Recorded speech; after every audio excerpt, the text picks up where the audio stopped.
Hi,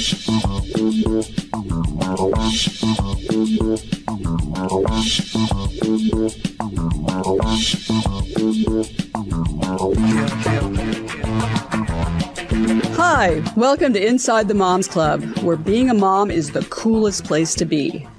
Here in the Moms Club, we believe that what embarrasses you now will make a great story later. And let's face it, you don't laugh sometimes, you're gonna cry. Join us in having a good laugh together. I'm Monica Samuels. You are now inside the Moms Club, your private destination for all things mom. Welcome, moms. I'm Monica Samuels, your host, and I'm here with my co-host today, Julie Orchid. Hey, Julie. Hey, how are you? I am terrific. I have not seen Julie for a couple of months, but we were in Italy together. Oh, it was glorious. It was amazing. And what was great, well, Julie, I have to commend her. She hiked the mountains around the Amalfi Coast. And I sat on the beach on the Amalfi Coast. But I was very supportive. Yes. Because every time that they delivered another limoncello spritz to me, I would toast and say, honor Julie somewhere up here in the mountains. Yeah, I don't know if that's the same. I'm just going to say. You don't think that was the same? No. But no, well, I'm giving you a hard time. I was with you there. It was difficult. In spirit. Yeah. No, you did a great job. I mean, you were amazing. I'm alive. I'm here. You are. Yeah. And I also saw a picture of you on the side of a rock or something. Listen, sometimes on vacation, you get talked into things that you really want to say no to, but you should say yes. But when you're halfway up the rock climbing and you're clipping in and you feel like you might die, that's when you really should listen to your gut. But, you know, that's the way it goes sometimes. Colorado is beautiful and I never will do it again. Well, you told me this. You told me earlier today that while you were doing that, you thought to yourself, never in a million years would Monica do this. And you're right. I would never do that. That is not my kind of vacation. Yeah. But you took your vacation with your two lovely daughters. I did. I have two daughters. So you've been with them 16 and 20. They, sometimes it's a lot. And when you travel with women in your family, I can only speak for myself, for 3 weeks when you're driving. And, sometimes it can get a little kind of, a little hot. And I don't mean by the weather. A family of girls. Because I grew up in a family of girls. Can be. So you have a daughter. You have one daughter who wants to be a doctor, right? Yes, so far. Or an actress, maybe. That's kind of in the background, but looks like a doctor. Yeah. And another aspiring attorney. She doesn't realize it yet. But I've come to find out that every case she's come across against her mother, she seems to win. That's right. She's very talented at that. Well, I'm telling you, if she's not thinking about being an attorney, she should. Yeah, she should. I've seen her in action. I think she'd be good. I mean, Lord have mercy. You were a nurse, right, for a while? I am a nurse. You are a nurse. I'm sorry. Yeah. So, but none of them have aspired to be a nurse. Huh? Nobody wants to be a nurse right now. Like it's we need nurses. We need a ton of nurses, but they have not, asked me any questions about that, Monica. Well, you know what? Maybe they would want to follow in your footsteps. Maybe you just need a little advice on how to encourage that. I will take any advice. If that's meant to be. So we are very lucky today, extremely lucky, that we have not just one, but 3 members of an amazing, talented family. Claudia Cagan is a 5-time Emmy Award-winning television producer, known for her work on the Arsenio Hall Show and Entertainment Tonight. Her daughter, Emily Cagan, is a talent producer for various popular podcasts, including The 500 with Josh Adam Meyers and HypochondriActor with the very talented Sean Hayes. She's also worked in the music business with legends such as Sir Elton John, Bon Jovi, James Taylor, and Def Leppard. And her twin sister, Amanda Cagan, recently celebrated 21 years of her successful firm, ABC Public Relations. And through her career, she's worked with Alanis Morissette, Backstreet Boys, Green Day, Korn, Tom Petty, and the Heartbreakers, Janet Jackson, Prince, and many more. Welcome, ladies. Welcome to the Moms Club. Welcome, ladies. Happy to be here. It's great to be here. Yes. Now your family. When we say we have a very talented family, this talent goes back generations, because I listened to a podcast with Claudia where I learned that her grandfather played with the John Philip Sousa band. I mean, this goes, the genetic pool for talent in this family when it comes to entertainment is amazing. I mean, Monica's been humming all day. Well, that is true. That is true. Actually, yeah. Since I heard that and read that all day, Julie's like, "What are you humming?" I said, "I think it's a John Philip Sousa march, but I'm not sure." So it's gotten in my head. So it was. Oh, and also your sister is the very talented singer Melissa Manchester. So I mean, this family is just absolutely amazing. So we're the Moms Club. So we want to explore all these relationships with you as far as moms and sisters and daughters. Because as I mentioned earlier, I'm from a family with 3 girls. So I have 2 sons. So I don't really know what that's like about being a mom of girls. But I was a sister with I had 2 sisters. And we would argue about things like, who's the prettiest? And we would expect our mother to issue a ruling on that. I don't think you can do that. It can be challenging to be in those relationships. So my first question is to Claudia. What was it like? You worked with your sister Melissa for a while. I did. What was that like? What's it like working with your sister? Well, first of all, I'm happy to be here. This is such a great idea. And I can't think of better people to be with than my little posse here. Yeah. Well, working with Melissa was kind of, it was a dream come true. I will tell you, people used to say, well, now that you're singing background, don't you want to be like up front like Melissa? And I said, no, just being on the stage with her singing, and my husband was conducting the orchestra, that was like a miracle. It was a miracle. Yeah. Oh, and my father was playing bassoon in the orchestra from time to time. And my mother designed Melissa's costumes often. It was really a family effort, it sounds like. Well, and we got to go on the road a lot. So it was our first kind of diving into the music business that we loved, because we got to go on the road and hang around backstage with the band and the crew and our family, and walk around Vegas by ourselves. True. And, back in the day when you could still do that when you're 10 years old. Yeah. So, exactly. Emily, I have a question for you. If you, this is what you know, right? So you're growing up like this. And so at what point did you think that you would want to follow in your mom's footsteps and then pick up talent for podcast, I mean, it was always, it's one of those things I always say, we always say, if we were born into a family of doctors, like what you were talking about before, we probably would have been doctors, but we were exposed to the music business from such an early stage that it was just always something we wanted to do. And we knew that that was going to be our path. Love it. And for me personally, I segued into the industry, into the talent industry, when my last label job had come to an end, and I was kind of looking for new opportunities and maybe thinking of different things to do. And once again, following in our family footsteps and the family business, because Mom has been doing it for so long, it always seemed interesting to me, and we always loved talking about it. Yeah. And so it was great when she started hiring me. Mm-hmm. Yeah, so very young, I'm sure, very young. That's how I got started, and your producer, Lori Muslow, hired me to work with her, and then it just kind of took off from there. Wow. Well, so did either of you ever think of doing anything else?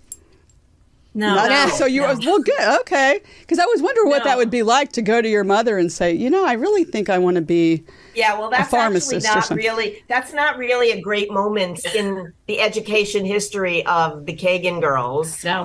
Because they were going to college at Northridge, Cal State Northridge, a fine school. We were going to college. As far as I was concerned, they were in college, right? Right. And then I had to fill out some forms for the next semester, and we were sitting in the living room of our house, and they were like, actually, no, you don't need to. I love how they're both shaking their head like they both knew this, and yes. Not only that, but they had already discussed this with my mother, with their grandmother. Of course. And they got her okay. Yeah. Because we had a plan. Yes. Yeah. I mean, Emily and I, we were going to Northridge. We were taking oceanography and calculus and not doing very well because back then they didn't have classes for the music business. So we were like they do now, like Emerson College does, where we've spoken many times. So Emily and I just got to the parking lot one morning, and pretty much at the same time, we both said, we're not doing this anymore. But we had a plan because we knew. Let me just backtrack a little bit and just say that we were hanging out with like the hair metal people back then, the bands on Sunset Boulevard. Yeah. And so we were getting a taste of the behind the scenes with them. So that's kind of what got us to be like, we're done. We want to be in music. Just move on now. Well, and you've obviously been successful with that plan. So that was a good plan, right? So that worked out very well. Yeah. But I will tell you, as a mom, in my mom role in that exact moment, I just took a deep breath. Yep. And I said, okay, but here's the thing. If you don't go to school, you either go to school or you get a job. Okay. You can't stay home and watch TV. You can't go to the Beverly Center and shop and keep working at Mrs. Fields because that's not the kind of job I'm talking about. Which I was at the time. Which I was doing, and Amanda was working at Express or something. I said, you have to get a job or go to school. Yeah. And they got a job right away. We did right away. Right away. And you're two beautiful, successful women now. So, but I have a question for Claudia. Thank you. And I just, Claudia, I would like to know, so this is Inside the Moms Club, and it's really important that you had a grandmother who was crazy successful, a mom who's crazy successful. These are working women, and they're showing you how to do it as, you know, a mom working, and you are watching. And I would love to hear, as sisters and as kids, how you felt about that. I mean, I think that is, you had your children fairly young, yes, Claudia? And so they got to watch you do this. How important was it to you guys, Claudia, Emily, to watch them? Oh, excuse me, I'm so sorry. Yeah. How important was it? Yeah, the girls, to watch you, their grandmother be working and have a successful business. And then you as well. Well, when I grew up, my mom always worked. Right. And sometimes we didn't even know she worked until we were grown up. Oh. Because mom went to work when Melissa was in school all day, but she was always home at 3:00. So we didn't know until later that she actually went downtown to the garment center when we went to school in the morning, because we went to school across the street, and then she was home. Yeah. And when we came home, right? And years and years later, when we moved to California, the lady in the duplex said, "Oh, I'm thinking of doing my catering business again. Can you cook?" And I said, "Yes, I can. Where are we going to do it?" And she said, "Right here." We did the same thing. We left in the morning when the kids went to school, and we were home at 3:00. Wow. So there's always a way. But I will tell you that my life as a kid was a very different kind of normal. Our normal life was not like the other kids in our building in the Bronx, whose dads went to work in the morning and the moms cooked and did laundry and played cards and had a lovely life. Yeah. But that was our normal. And they knew that the Manchester kids were just a little bit quirky because they always had these party dresses and they went into the city a lot. But we went to the opera and we did those things, but we also Pop taught everybody to ride bikes because he was home, because he played in the Metropolitan Opera Orchestra, and he went to work at night. And their dads came home at night, so they couldn't teach them how to ride bikes. So in your and mom was always there. In your professional career with your kids, did you do something similar? Like make sure you're always there for them, so they know that. Like, how do you balance all that? How do you have a really, I imagine, sometimes stressful and very challenging, and quite a job, and then raising twin girls. Yes. You just kept going night and day, right? Is that what you know what? Here's the thing. I believe that you just always be ready for everything that life is going to throw at you. When I said to the doctor, "What? I'm going to have twins?" What do you mean? And he said, "This is what I know. You have to take them both home." So that's how it started. And I didn't know anything about anything to do with anything with children. I had a French nurse for the first couple of weeks. She spoke only French. And when she left, she hadn't taught me anything. Oh. But she made apple fritter for me for dinner. And she said, "You will learn how to do it." Okay, so then I did. And basically what I tell everybody is that we grew up together, and we have a billion funny stories about escapades and learning and things that today's mothers would never understand. Yeah, well, you're right about that. We've talked quite a bit about the generational changes and things. I don't get it. So many rules and regulations and books and advice. And you know how we got advice? We asked the girl over there in the park on the bench across the way. Well, how do you get your baby to sleep through the night? And I tell you, here's how we do it. We didn't read books on it. Right. Or I asked my sister-in-law whose kids were 6 months and a year and a half older. And Susan would say, "Okay, here's how we're going to get rid of the middle of the night bottle." That's all. I took her, whatever she said, that was fine. You know what, Claudia, what you just described is a mom's club. That's what a mom's club is. And so we want America to have more and more mom's clubs and get back to that. So they're not just running to get a book and try to, or look on Instagram and say, or the internet and, they need to connect. How do I feed my child, because you can read 50 different suggestions. At the very beginning of the idea of women's consciousness raising groups and that time in the 70s, I took the girls to a women's consciousness raising group that was held at the Riverside Church in Upper Manhattan in a beautiful room. And they had a room with cribs, and you could just put your baby in there. And if you had a 2-year-old, you could have your baby or kid over there. And then you left the room and strangers would watch your children. Imagine that. What? And then we went, and then without any background check, and then runny noses and wet diapers. But you're going to watch them for an hour and a half, and I'm not going to be here. Okay. Yeah. And for some of the women in that group, that was their only time during the week. They had no babysitters. They couldn't afford it or whatever. Yeah. And we went into another room and we talked about.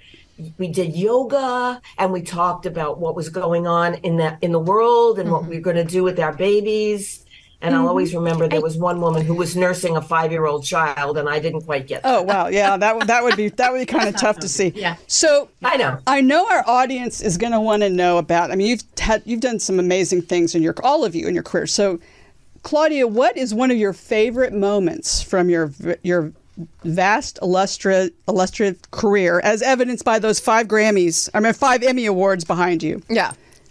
Peak. It's pretty cool. But honestly, what's really incredible about those 5 Emmys is I got them all when I rejoined Entertainment Tonight in 2017. So I had a long career before that. Yeah. And I got some nominations along the way, so that was nice. But so it's incredible that I got to come back and work at a show like E.T., the top of the line, and I was honored in this way. So it's fantastic. But highlights of my booking life, I would say, I'm going to say Elizabeth Taylor on the Arsenio Hall show was a moment. Oh wow! And, yes, Elizabeth Taylor. And you know why she, well, first of all, I was a good friend of Jose Ibert. I don't know if you remember Jose. He was a very famous hairdresser, and he created the Farrah hairdo. He did my hair once.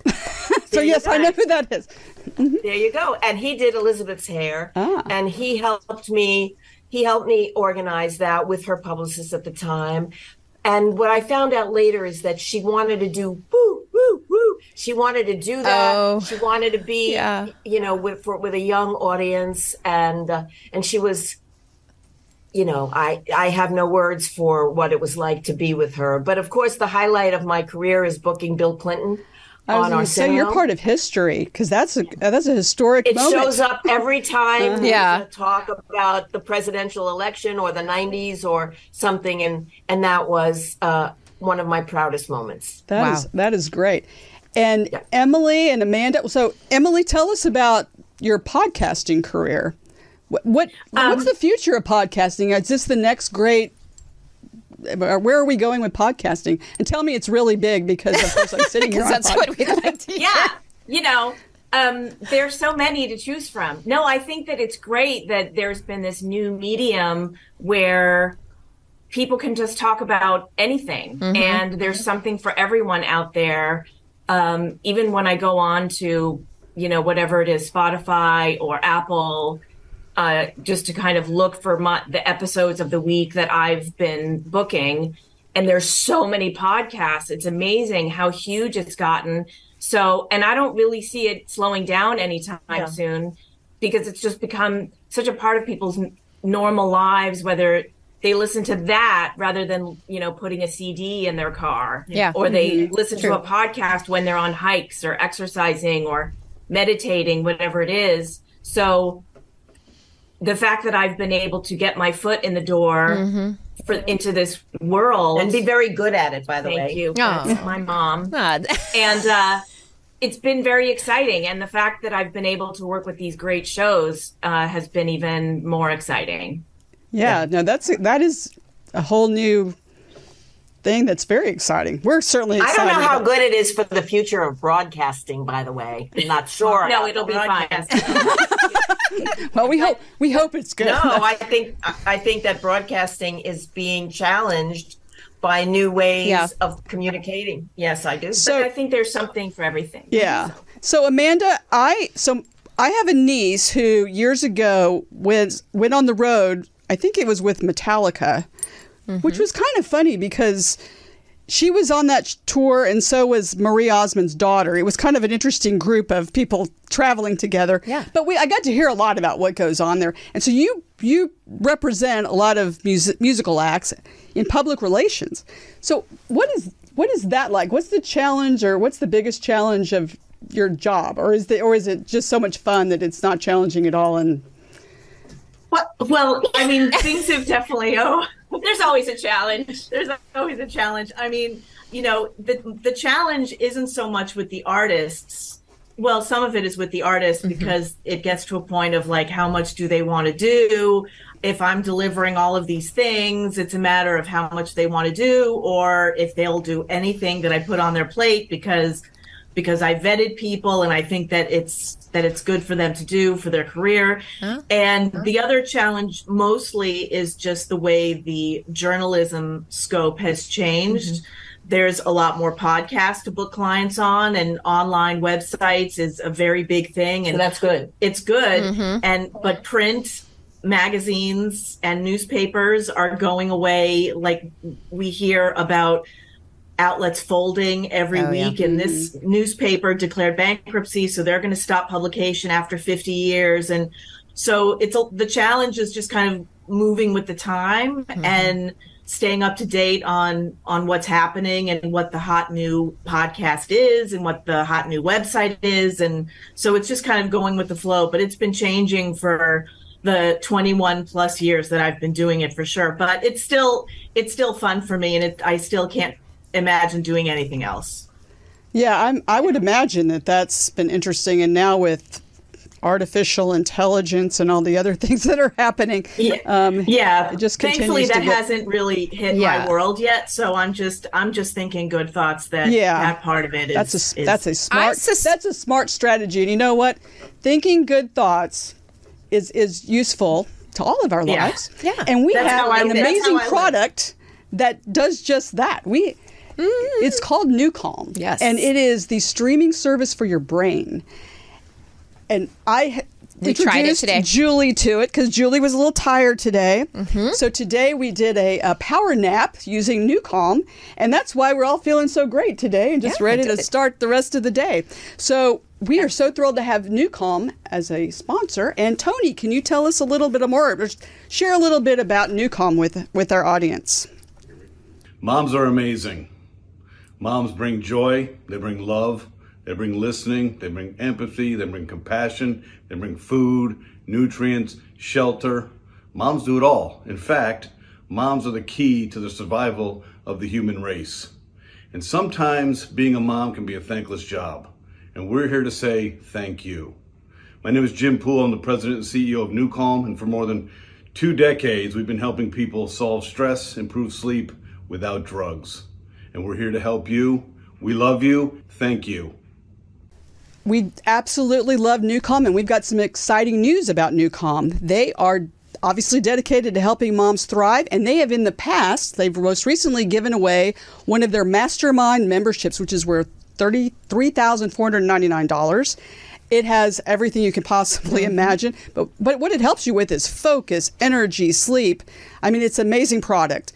So we encourage you to get on our site at InsideTheMomsClub.com or on Instagram at Inside the Moms Club and sign up to try to win another one of the mastermind programs with Newcom. You'll absolutely, if you win, you'll be a very blessed and lucky woman because it's an amazing product. Well, ladies, we have some other ladies who would like to talk to you, our amazing Zoomer moms. Welcome, Zoomer moms. Welcome to the Moms Club. Hello. Hi, everybody. Welcome to the Moms Club. So our first Zoomer mom we would like to introduce a little bit of a backstory. Julie and I have attended the MS Gala here in Los Angeles the last couple of years, and at the first one we attended, we offered the opportunity for a mom to come on a Zoomer mom on our show. And we are pleased to have with us Kathy Siroka from Westport, Connecticut, is our Zoomer mom. Welcome, Kathy. Welcome to the Moms Club. So, thank you for having me. Tell us a little bit about who entered you in it? Did you purchase this yourself at the event, or did someone say, I think I have a friend who would be perfect for a Zoomer mom? How did you connect with the MS Gala and win this amazing prize? A friend who was at the gala entered for me, figuring this might be a great venue for me to learn about what you do and how to share what I do. So I'm glad I won. Well, we're very glad you won. At the same time, get a chance to, to donate to a good cause and help other people. It's a very good cause, and that's why we're so supportive of it. So you were also, in your career, you're a writer, an editor, a nutrition coach, and you're a breast cancer survivor, from what I understand, and that's a very great blessing. We're so happy to hear that. You also have a blog called Macaroni Kid, and you and I share something in common. We have children with celiac disease, and that can be challenging. So tell us a little bit about Macaroni Kid. Macaroni Kid is a national website, and I am the editor and publisher of the local franchise for Lower Connecticut, which is from Westport to Greenwich. I've been doing it about 11 years, and I sort of signed on to it. I've been an editor and writer. I've worked in PR and marketing. In fact, my first job was for Arsenio Hall. Oh. I graduated UC Berkeley, and I worked for a PR firm in LA. Did you work for Baker Winokur Ryder? I did. Oh, wow. Wow. That's amazing. That's the weird. We planned this. We planned it. We planned it all along. Yeah. No. Well, and then I moved to New York. And I became an editor, and I worked for a magazine, and I worked for different publications. I worked for a healthcare company. Yeah. So forth and so on. I started my own company, and then here I am. That's great. Well, we are so glad that you're here. And we're so glad to hear about your connection there with Arsenio Hall. So we're going to give you the opportunity to ask questions of our guest. So do you have a question? So as moms, you guys are all moms, right? No, just me. Just her. Okay. So as the mom of these successful women, and do you have any advice for other? My children I have 2 boys, 16 and 20. Any advice on sort of dealing with adversity and just getting through, life, with kids? Any advice? Well, I think, first of all, being the mother of sons is different from being the mother of daughters, very different. Yep. My mother had a whole philosophy about that, but I'm not going to share that with you. But I think that you are probably at the hardest part of this whole child raising experience. I think that it's not for the faint of heart. Raising children in their teen years is not for the faint of heart. It needs a lot of patience and courage and picking your battles.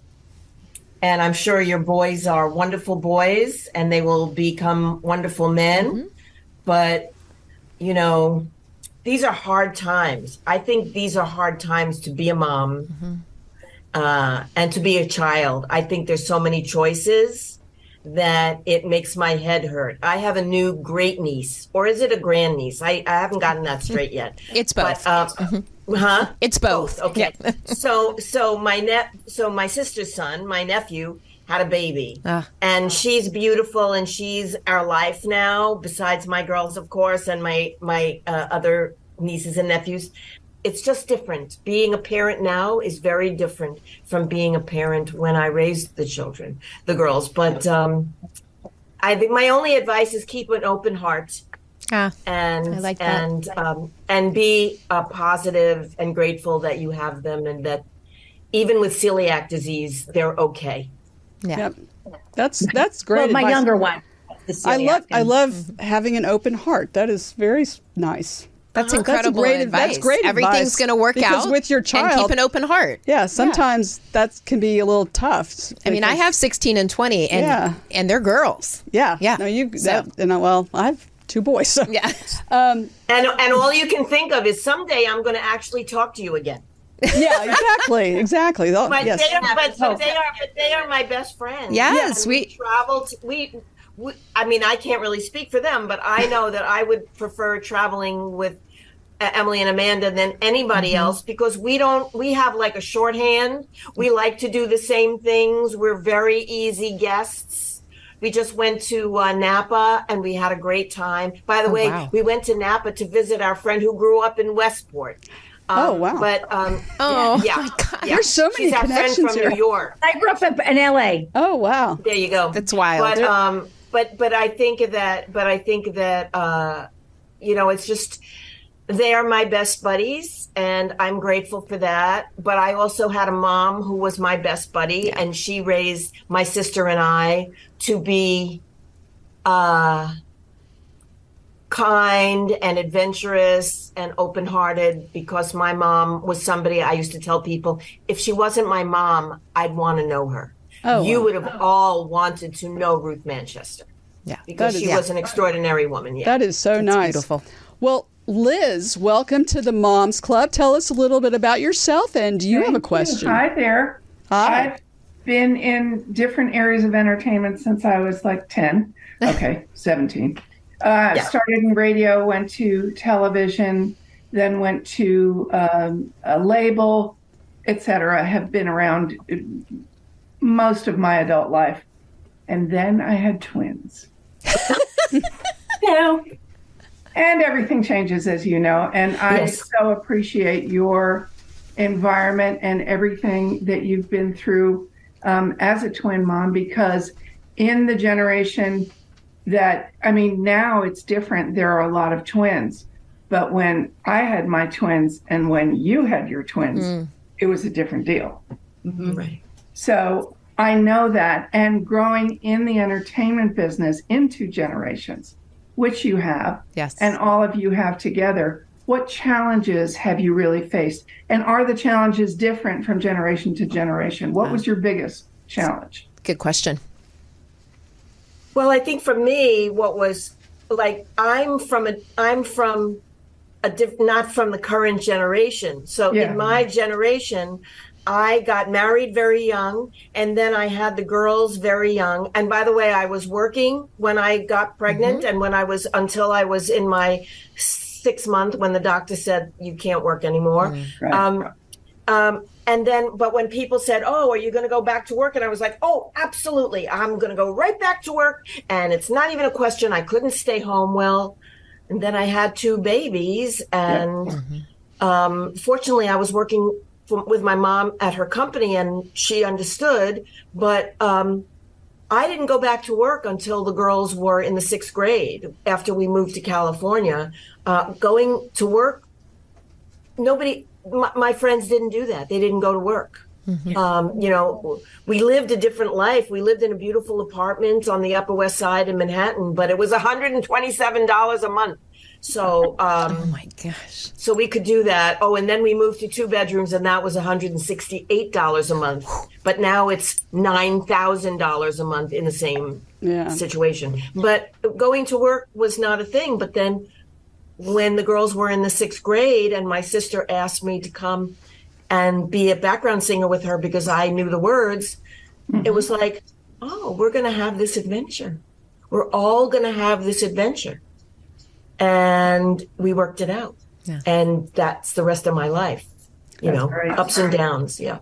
That is a cool way to do it with your kids, to bring them into it when you are working and make them feel part of what's happening to you and include them. So I think that's amazing. Well, speaking of sisters, I have a little confession to make. The next Zoomer is my sister. So I was hoping she'd be encouraged with the idea of sisters being personal assistants. Like mine. No, I'm just kidding. Lisa, welcome to the Moms Club. Tell them a little bit about yourself, and do you have a question? Yes, I said, I didn't know you wanted to be my personal assistant, Monica. That's very nice. Wasn't that nice of her? Yeah. Excellent. It's so great to meet y'all. I am the middle sister. We have 3 girls, and I'm the middle one. So, but I do have 2 daughters, and I love the way you said you guys love to hang out and travel, because that is my favorite. My husband hates traveling, so the 3 of us go on trips. In fact, we went to Italy and met up with Monica. That was really fun, the 3 of us. But I'm going to ask the daughters, because I'm always trying to keep track of my girls, and Monica makes fun of me because I'm like, I got to make sure they're safe and just make sure everything's good. I mean, how do you tell your mom to back off, or do you need to? I'm just maybe over the top. I mean, actually, we've always had open communication. I mean, when, you know, as I mentioned before, when Emily and I were hanging out with the bands on, I mean, it sounds a lot more extravagant, on Sunset Strip during the hair metal days. The big hair.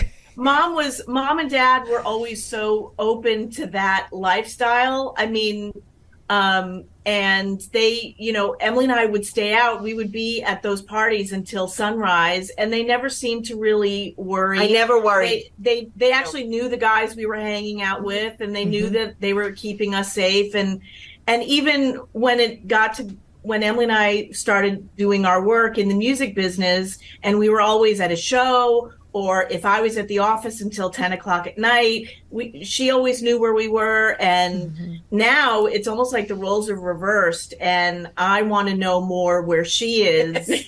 And like, if she has to drive over the hill and it's at nighttime, I tell her to make sure and text us when you get home. Or if I forget a password. Yeah, it sounds like you need to have your mom on Finding Friends or Life 360. You know, I think that might be a good idea. It is interesting how that happens.